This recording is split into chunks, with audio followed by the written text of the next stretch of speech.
How you doing, everyone? This is Matthias Atva from Direct Dreadnought, your Dreadnought PS4 replay guy. This is the first of a 5-part series I'll be releasing on the lore and in-universe story of the Dreadnought game. I love the lore of Dreadnought. It's unique, well thought out, very in-depth for a game, and really plays up the scale of the solar system as you command the Colossal. Besides the creativeness of the Dreadnought lore, what makes it so special is the realism and depth of the story. This is not an oversimplified good guy versus bad guy story full of campiness and plot holes. The Dreadnought universe is gritty and on the verge of being almost dystopian. The protagonists are outlaws, pirates, and traitors. The so-called bad guys are simple planets, colonies, and corporations looking out for their own selfish best interests so that their populations can prosper, and the only true quote-unquote victims are a race of machines created by humanity that rebelled and are responsible for the deaths of thousands upon thousands of humans, maybe more. I want to create some dramatically themed Dreadnought fan-made content to post on the channel that will wind up being very similar to my Ender's Game video, which I'll link at the end of this one. But before I make any story content, I wanted to do the research and familiarize everyone with Dreadnought's awesome ongoing saga. I wrote a solar system war-based space opera when I was younger, and many other sci-fi franchises have tried to approach their story in a similar way.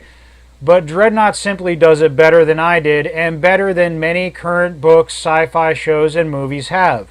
The story is compelling and complete, leaves room for intense scale, open-ended storytelling, and best of all, this is only the beginning.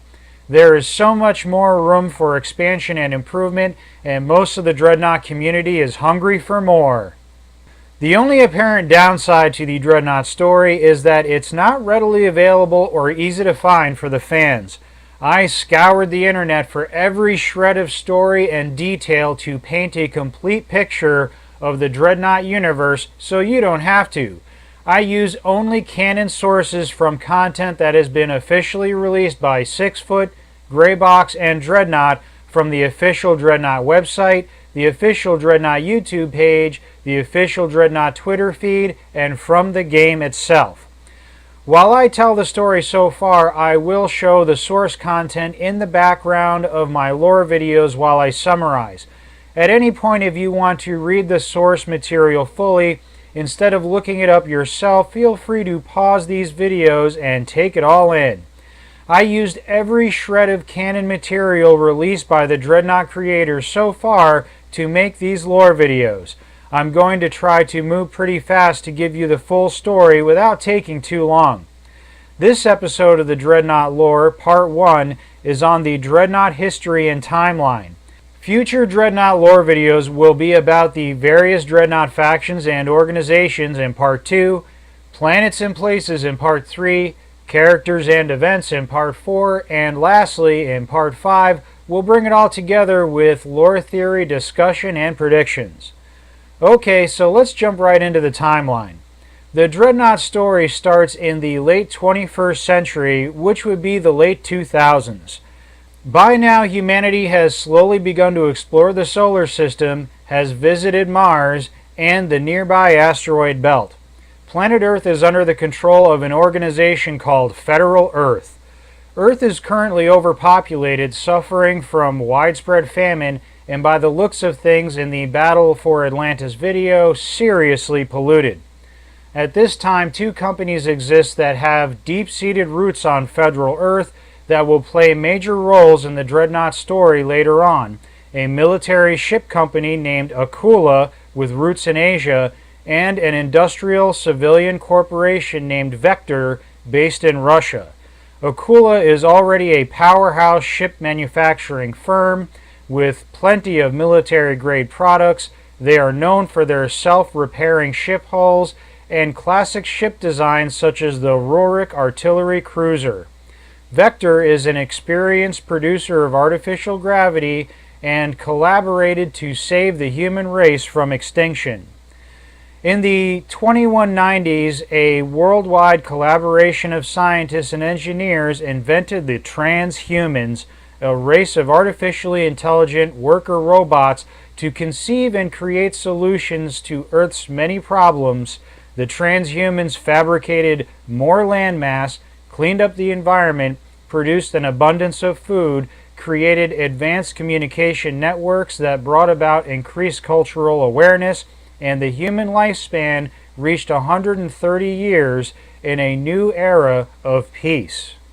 In 2210, Federal Earth made a task force to see how far humanity and the transhumans could push these new advancements.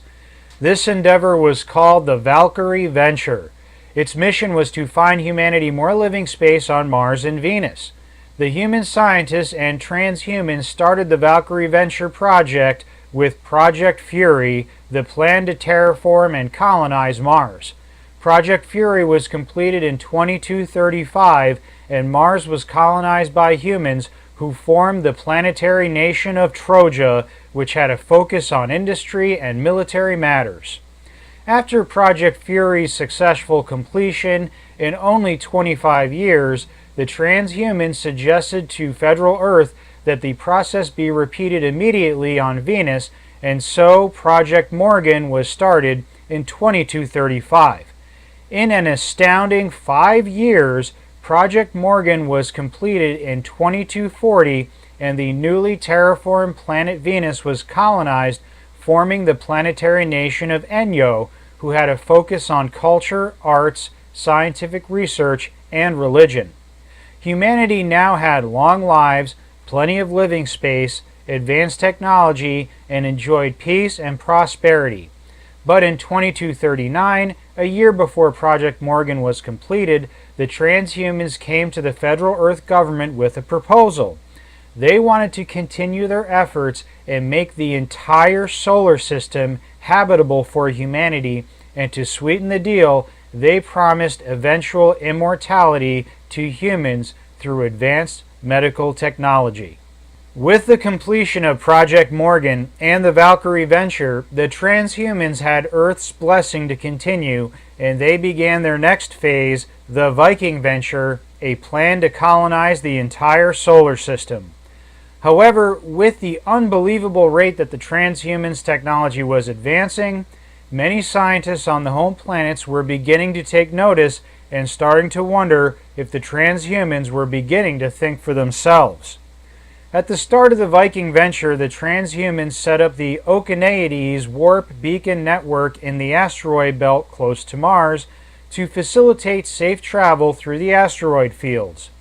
This belt had been somewhat explored and exploited for raw materials by humans before the transhumans arrived, such as at the Ryugu Haven facility, but the transhumans set up several outposts, factories, and settlements and made travel much safer.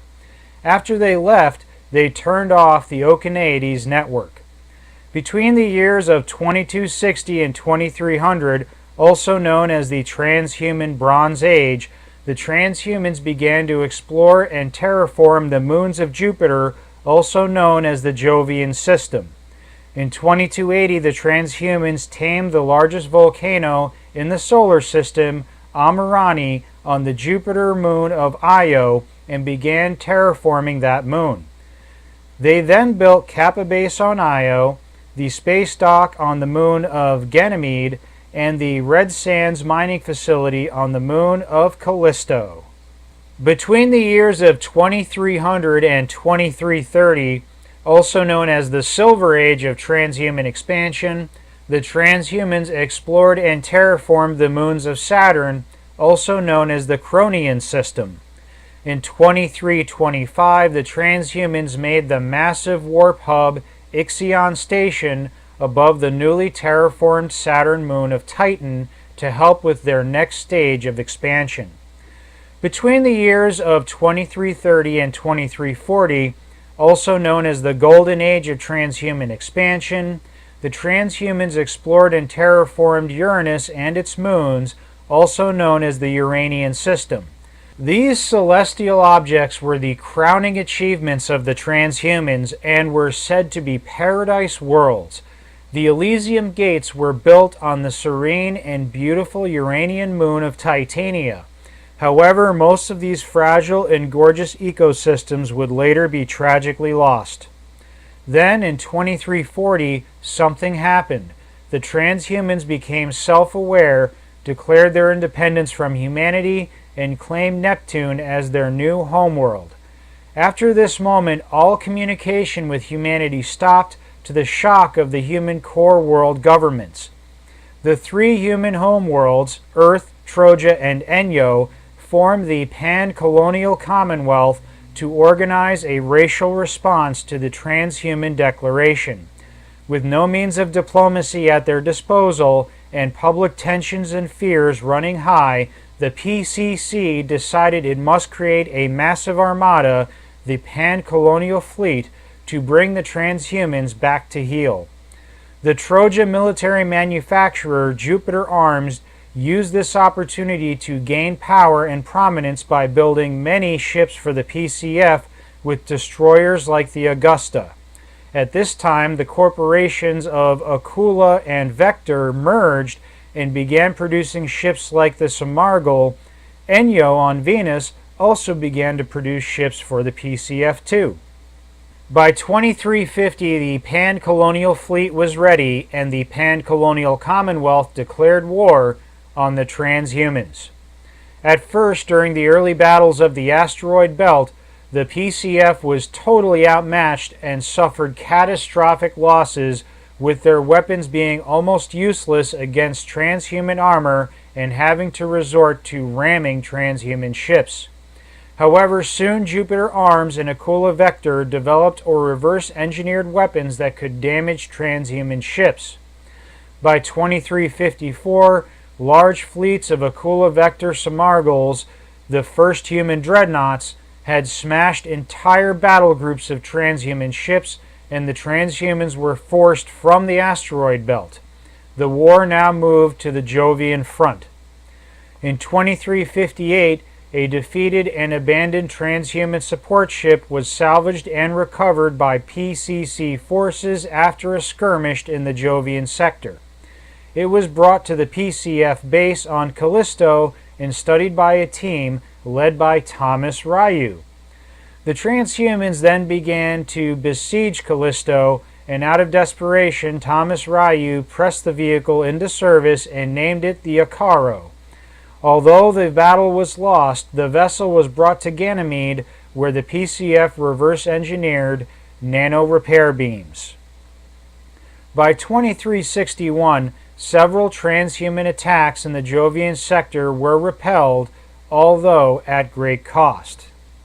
By 2362, the war had progressed to the Uranian system, and the PCF bombed the gates of Elysium on Titania. At this point in the war, much of the Uranian sector's fragile ecosystems had been destroyed. During this time, a PCF hero from Troja, Captain Bix, was placed in charge of the Icon operations fleet to patrol the Uranian sector and to test advanced weapons against the transhumans that included weapons of mass destruction. In 2365, Icon operations fleet under Captain Bix tested a black hole device that destroyed an entire transhuman fleet near Titania. During the 2390s, during the first PCF attempt to attack Neptune, human ships were again forced to use ramming tactics out of desperation as the transhuman technology continued to advance. In 2399, Captain Bix and the Icon operations fleet were ordered to test a new warp bomb against the transhumans. The operation had bad intel and was botched, resulting in a large friendly fire incident. By this time, the PCF High Command had become cold and ruthless. They swept the incident under the rug and disbanded the Icon operations fleet. However, Bix and many PCF captains began to question the morality of the PCF High Command. By 2410, the late stages of the Great Solar War, the tide has turned against the transhumans. The PCF has made plans for the final invasion of the Neptunian system, called the Atlantean Operation. During the climactic Battle of Atlantis, the PCF sacrifices entire waves of PCF ships to deal devastating damage to the transhuman terraformers on Neptune and attempt a racial genocide of the transhumans themselves. Disgusted by this wanton destruction and the actions of the PCF High Command that have been taken over the last decade now, Captain Bix deserts the Pan-Colonial Fleet, and many ships join him in the mass desertion. In 2412, Operation Themis, the invasion and destruction of the Neptunian moon of Triton, takes place. During the operation, the PCF Hahnemann destroys 52 transhuman ships single-handedly, including the transhuman hero battleship, the Vainglorious. At this point, it is obvious that the war is hopeless for the transhumans, and soon after, the few survivors of this race flee in a mass exodus, and the Great Solar War comes to a close after decades of catastrophic conflict. After the war, House Oberon forms as the main megacorporation from Enyo on the planet of Venus. They share Enyo's religious undertones and specialize in reverse engineering transhuman technology. By 2414, the major factions, outlaws, privateers, and corporations are involved in a massive smash-and-grab hunt for transhuman technology. Soon after, the three human homeworlds, the three megacorporations, and numerous other factions begin battling over ownership of the colonies in the Jovian, Cronian, and Uranian sectors. A few years after the end of the Great Solar War, Captain Bix leads a fleet of PCF deserters and outlaws into the asteroid fields, now known as the Scum Belt, to find the long-lost and deactivated Okeaneides warp beacon network.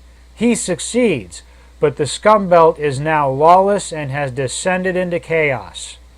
In 2420, Captain Bix and his followers found Sinley Bay.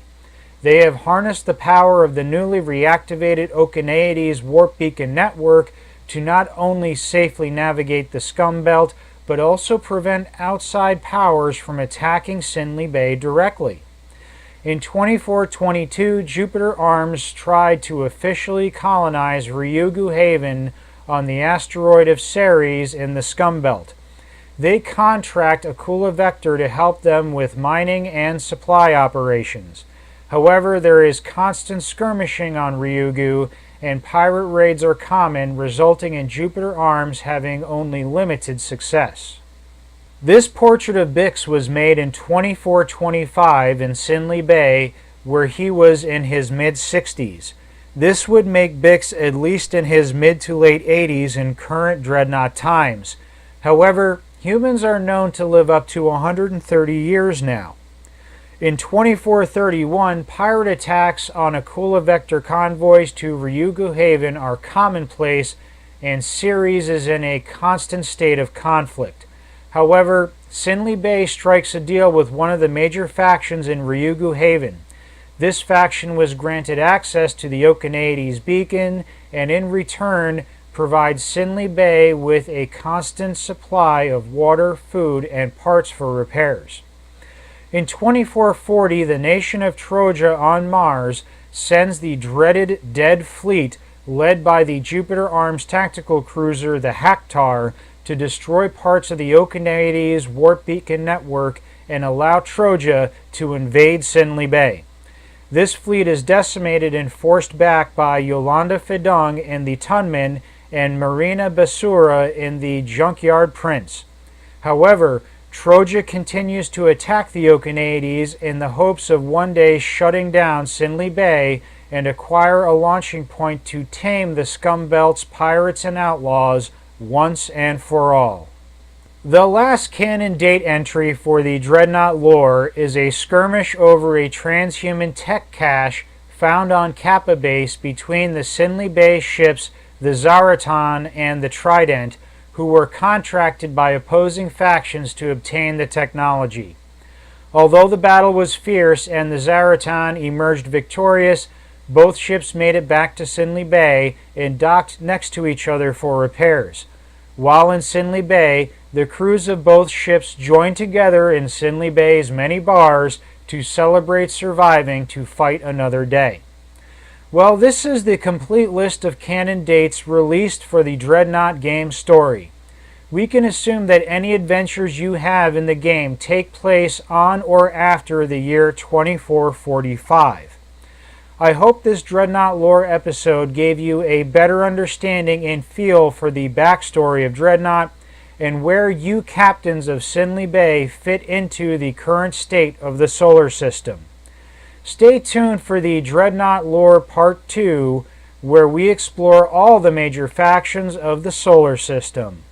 Now remember, although you are technically the protagonists of the game, at best, you are a treacherous deserter, a selfish criminal outlaw, or at worst, a bloodthirsty mercenary or a filthy cutthroat pirate.